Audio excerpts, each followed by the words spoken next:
अस्सलामुअलैकुम everyone, I hope you all are fine and fresh by the grace of almighty Allah. तो आज की इस वीडियो में हम एलसीएम एंड एचसीएफ दोनों एक साथ फाइंड आउट करना सीखेंगे। 385, 1050 एंड 1155 का बाय प्राइम फैक्टराइजेशन मेथड। इस मेथड में हम सबसे पहले इन तीनों वैल्यूज के अलग अलग प्राइम फैक्टर्स फाइंड आउट करेंगे। प्राइम फैक्टर किस तरह फाइंड आउट करते हैं, किसी भी वैल्यू के उसे हमें प्राइम नंबर से ही डिवाइड करना होता है जब तक कि हमारे पास 1 ना आ जाए। प्राइम नंबर वो नंबर्स होते हैं जिनके सिर्फ और सिर्फ दो ही फैक्टर्स होते हैं, एक 1 और दूसरे वो खुद। तो यहाँ हमारे पास जो फर्स्ट वैल्यू है उसके लास्ट में ऑड नंबर है, इसलिए ये वैल्यू सबसे स्मॉलेस्ट प्राइम नंबर 2 से डिवाइड नहीं हो सकती।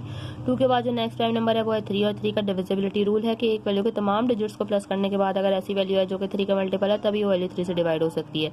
तो अगर हम इन तीनों को प्लस करें तो 3 + 8 हो जाएगा 11, 11 + 5 हो जाएगा 16, 16 3 का मल्टीपल नहीं है, यानी कि ये वैल्यू 3 से भी डिवाइड नहीं हो सकती। 3 के बाद जो नेक्स्ट प्राइम नंबर है वो है 5, और ये वैल्यू 5 से बिल्कुल डिवाइड हो सकती है क्योंकि 5 का डिविजिबिलिटी रूल है कि अगर किसी वैल्यू के लास्ट में 5 या फिर 0 हो तो वैल्यू 5 से इजीली डिवाइड हो सकती है।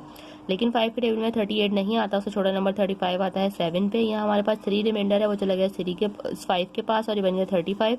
5 के टेबल में 35 बिल्कुल आता है 7 पे। ये बन चुका है 77, जिसे हमें 7 से ही डिवाइड करना है। 7 5 के बाद नेक्स्ट प्राइम नंबर है।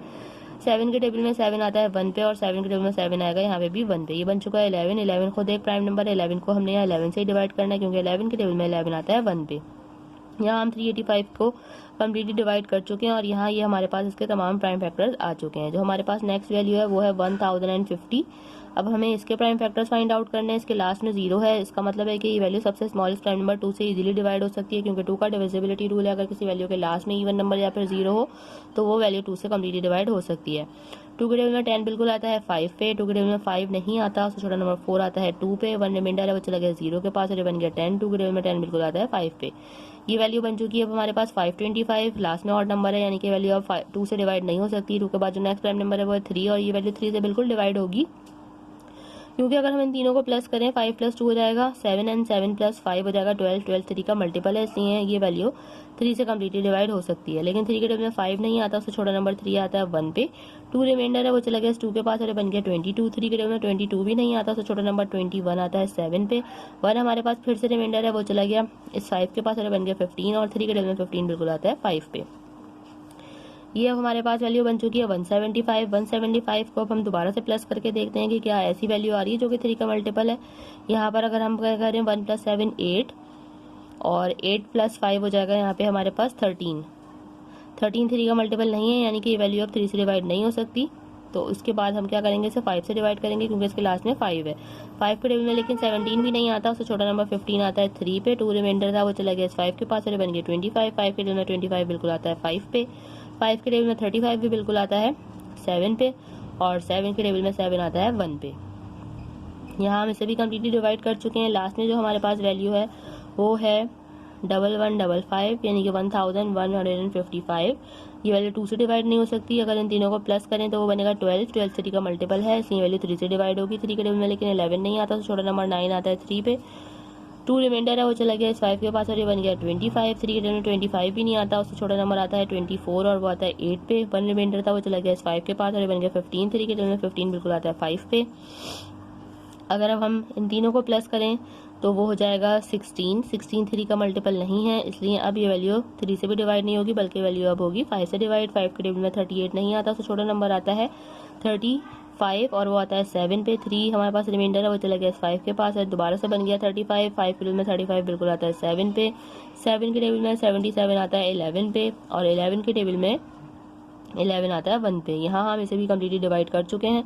अब हम इन तीनों के प्राइम फैक्टर्स को कुछ इस तरह लिखेंगे। सबसे पहले हम लिखेंगे 385 के प्राइम फैक्टर जो कि हमारे पास आए थे 5 × 7 × 11। उसके बाद हम लिखेंगे 1050 के प्राइम फैक्टर्स जो कि हमारे पास आए हैं 2 × 3 × 5 एंड × 7।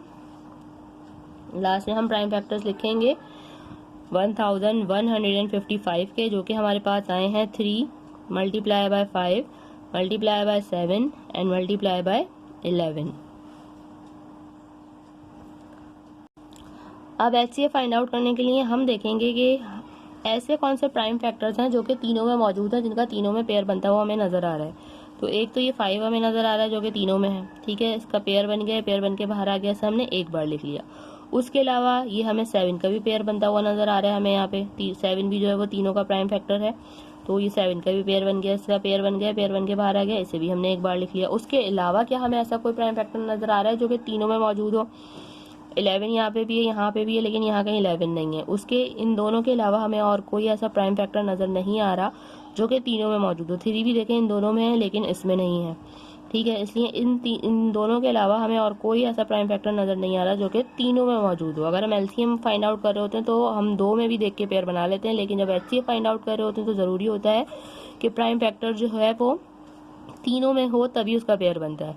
तो इन दोनों के अलावा और कोई हमें पेयर बनता हुआ नजर नहीं आ रहा। तो अब एचसीएफ के लिए हम क्या करेंगे, इन दोनों को कर देंगे मल्टीप्लाई, तो हमें पता चल जाएगा इसका हाईएस्ट कॉमन फैक्टर 5 × 7 = 35। मीन्स हमारा यह हाईएस्ट कॉमन फैक्टर आ चुका है इन तीनों वैल्यूज का, जो कि है 35। देखा आपने कितनी जल्दी से हमने इसका highest common factor find out कर लिया है। आई होप कि वीडियो आपको अच्छे से समझ आई है। अगर ये वीडियो आपको पसंद आई तो लाइक और शेयर जरूर करें और मेरे चैनल को भी सब्सक्राइब करें। इंशाल्लाह बहुत जल्द मिलती है आपसे अपनी नेक्स्ट वीडियो में। अपना बहुत ख्याल रखिएगा। अल्लाह हाफिज़।